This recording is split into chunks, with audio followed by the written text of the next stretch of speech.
안녕하십니까. 주역 64개 노트 정리 52번째계 중산간 두 번째 시간입니다.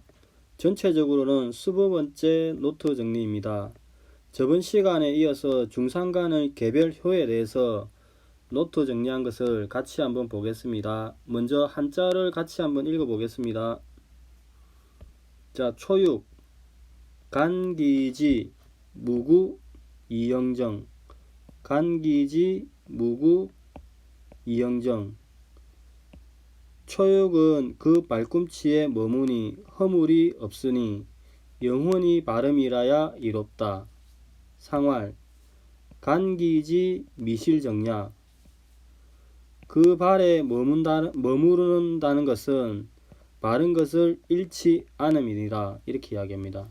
그러면 이 개별효를 해설을 한 것을 같이 보겠습니다. 여기서 이제 그 초육은 제일 아래에 위치하고 있죠. 그래서 지, 발의 상이 나온다고 합니다. 이 지도 발이죠. 발의 상이 있어서 그 발동하는 욕구가 강한데 이 처음에 그 발동하려는 욕구를 발꿈치를 멈추는 거죠. 그리고 이제 그 중산간의 초효는 이제 양의 자리에 유약한 음효가 있으니까 이제 음효는 약간 소심하고 이제 방방 안 뛰죠. 양강에 비해서. 그래서 멈추니 발음을 잃지 않았다고 이야기합니다. 그리고 이영정, 여기 이영정은 영원히 바르면 이롭다고 이야기합니다. 근데 이제 다사는 여기서 장구한 사업, 풍속을 교화하는 장구한 사업을 하면 이롭다고 이야기합니다. 그러면 이영정은 영원히 발음이 이롭다고 하는데 내가 언제까지 이렇게 이러한 태도를 견지해야 되는가? 약간 이제 개별효를 받았을 때 조금 생각해 볼 필요가 있죠. 다음은 이제 6.2에 대해서 알아보겠습니다. 자, 먼저 한자를 또 한번 같이 읽어보겠습니다. 자, 간기비 부증기수 기신불쾌. 6.2는 그 종아리에 머무르는 것이니 구원하지 못하고 그대로 따름이니라. 그 마음이 기심, 불쾌하다. 이렇게 이야기합니다. 그 다음에 상활, 부증기수 밑에 청냐. 구원하지 못하고 그대로 따른다는 것은 물러서서 말을 들으려고 하지 않음이니라. 이렇게 이야기합니다. 저번에 그 총론에서도 설명을 드렸듯이 이 부분에 대해서는 황태현 교수님 실정주역 하 898페이지의 설명이 매우 아름답고 정말 멋지게 설명을 해놨습니다. 여력이 되시는 분께서는 이 책을 한번 구입하셔서 보는 것도 나쁘지 않으리라 생각이 듭니다. 그 다음 한번 읽어보겠습니다. 전체적인 황 교수님 설명입니다. 발을 떼어 얼마가 나아갔으나 장단지가 걸려서 더 이상 움직일 수가 없게 되어 나아가지 못하는데 몸통과 상체는 타성적 관성으로 무리하게 나아가는 형국이다. 이렇게 이야기합니다. 우리가 100m 달리뛰기 할 때 중간에 탁 멈추게 되죠. 멈추면은 발은 이미 멈추었는데 상체인 몸과 머리는 그 관성에 의해서 나가려고 하는 거죠. 그 상황이 6.2의 상황과 동일하다고 이야기하십니다. 자, 효 위치로 보면은 지금 6.2는 중정의 자리죠. 음효로서 중정의 자리입니다. 그리고 음효는 유약한 성질을 가지죠. 그래서 이 성질을 기초로 하여 유약하여 부증기수 구하지 못하고 따르니 마음이 불쾌하다고 이야기합니다. 근데 다사는 물에 떨어진 자를 건져주지 못하니 마음이 안타깝다. 이렇게 이야기합니다. 그러면은 이 전체에서 핵심적인 게 이 부증과 기수, 이걸 어떻게 해석할 건가에 대해서, 부증 기수 어떻게 해석할 것인가에 대해서 견해 대립이 있습니다. 자, 한번 읽어보겠습니다. 구하지 못한다, 떨어진다. 첫 번째, 구해주지 못해서 그래서 따른다. 두 번째, 추정을 계속하지 않는다. 이렇게 이야기합니다. 자, 한번 같이 다시 보겠습니다. 여기 첫 번째 부증기수, 부증 구하지 못한다, 수를 떨어진다고 봅니다. 떨어진다 이렇게 봅니다. 이게 첫 번째 개념입니다. 두 번째, 부증기수, 구하지 못한다. 수, 따른다. 그래서 따른다. 구해주지 못해서 그대로 나아간다는 의미죠. 다음 세 번째, 이 기수를 먼저 해석합니다. 그 따름을 부증, 추종하지 않는다 이렇게 해석합니다. 이렇게 각각 세 개의 견해가 대립이 있습니다. 그러면은 제일 앞에 부증, 구해주지 못한다는데 우리가 안에 내용이 무엇으로부터 구해주지 못한다는 것인지 문제가 될 수 있죠. 그 다음에 관계의 개상이 멈춤의 도를 강조하는 것이죠. 멈춤에 의해서 그 욕망을 억제하는 그런 괴상의 취지를 강조할 때 기수, 여기서 결국에는 멈출 수 없다는 말인지 부득불 따를 수 없다는 이야기인지 문제가 될 수 있겠죠. 근데 이 전체적인 취지는 아까도 말씀드렸듯이 그 황태영 교수님의 이 아주 좋은 설명을 보시고 참조하시면 될 것 같습니다. 자, 이 부분이 기존의 전통적인 설명이고 이번에는 그 다산 선생님의 그 설명을 같이 한번 보겠습니다. 자, 먼저 글자를 한자를 먼저 한번 읽어보겠습니다.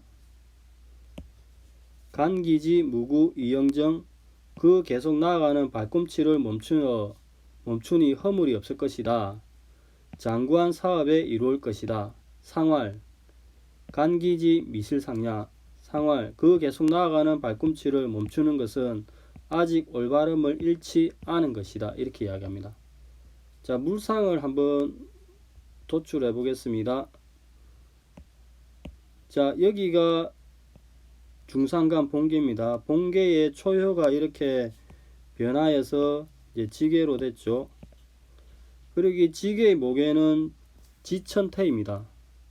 근데 전체적으로 이 지천태는 이런 경향성을 가지고 추이를 하는 거죠. 12몇 개. 진이 이렇게 진이 축적 이렇게 나아가는 거죠.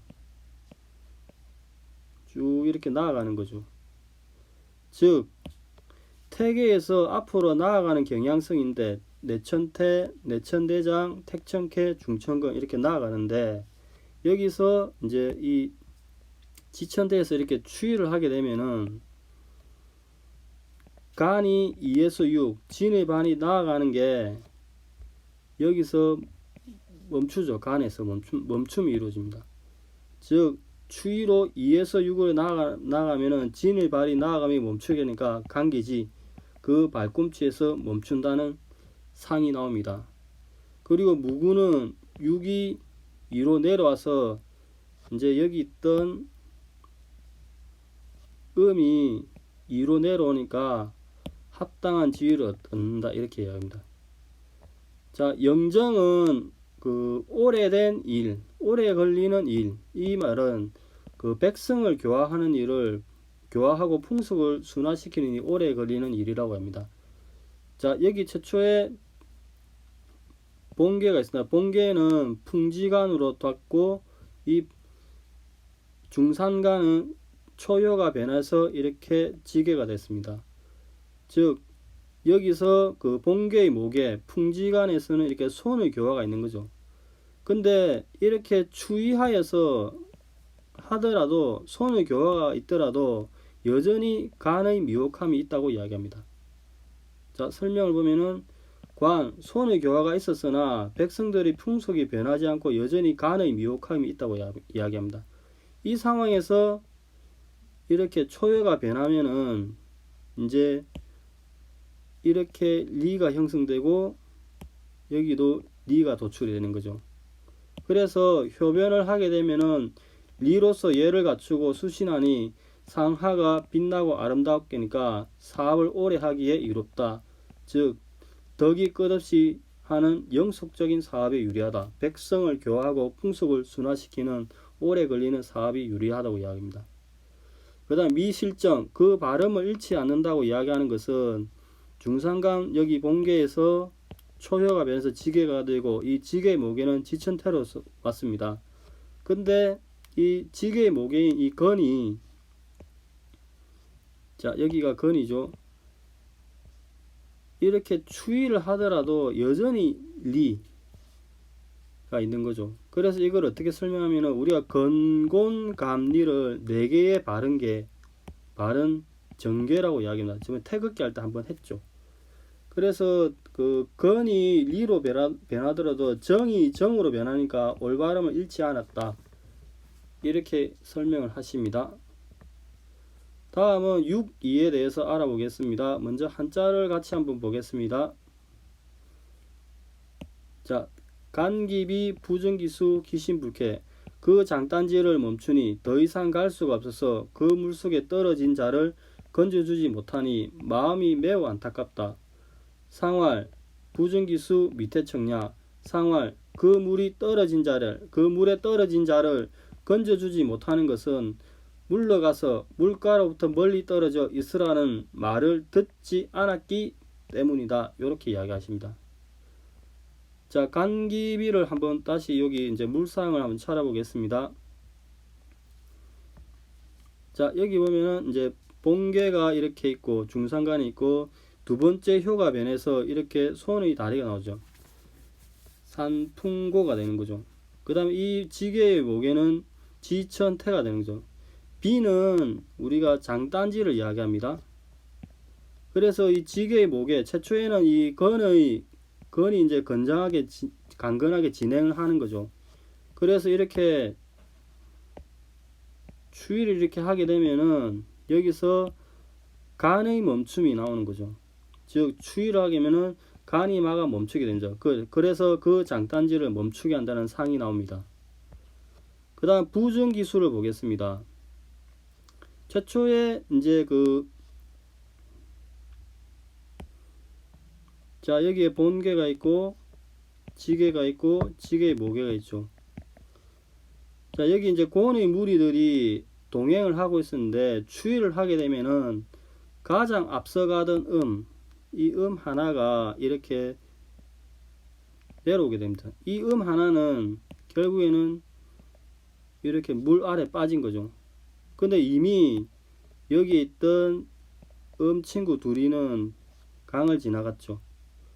자, 다시 보면은 고원의 무리들이 동행을 하고 있다가 추위를 하게 되면은 앞서가 있던 6이 나고아에서 6에서 위로 떨어집니다. 그래서 대감의 물에 장단지가 빠져버립니다.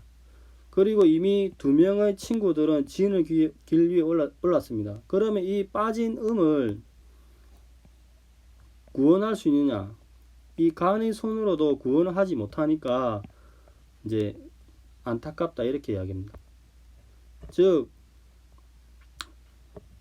간의 손이 빠진 자에 미치지 못하니 부정기수 그 물에 떨어진 자를 건지지 못한다 이렇게 합니다.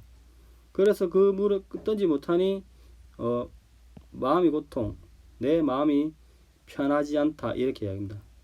그러면 밑에 청량은 어떻게 다시 또 설명을 하냐면은 여기에 지게의 모계가 있죠. 지게의 모계가 있는데 원래 이렇게 이제 경향성을 가지고 이렇게 나아가는 거죠. 나아가는데 이 음이 점점 사라지는 거죠. 사라지다가 지천태 여기에서 아까 6이 1로 내려간다 했죠. 음이. 즉 설명 보면은 태계의 군자의 도가 여기서 이렇게 지천태에서 군자의 도가 자라나니 소인은 점점 물러가는 거죠. 이제 음이 점점 사라진 상황인데 근데 추위를 하게 되면은 6에서 다시 1로 내려오는 게 음이 오는 거죠. 소인이 다시 등장하는 거죠. 그래서 이런 것은 물러나라는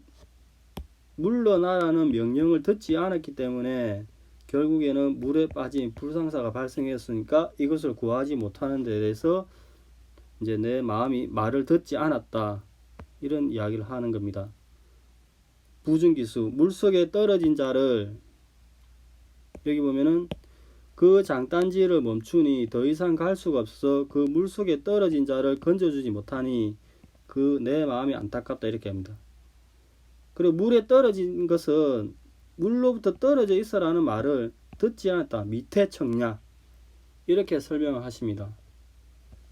자, 오늘은 중산간의 그 초육과 육이에 대해서 알아보았습니다. 다음 시간에는 나머지 효에 대해서 알아보겠습니다. 감사합니다. 좋은 하루 되십시오.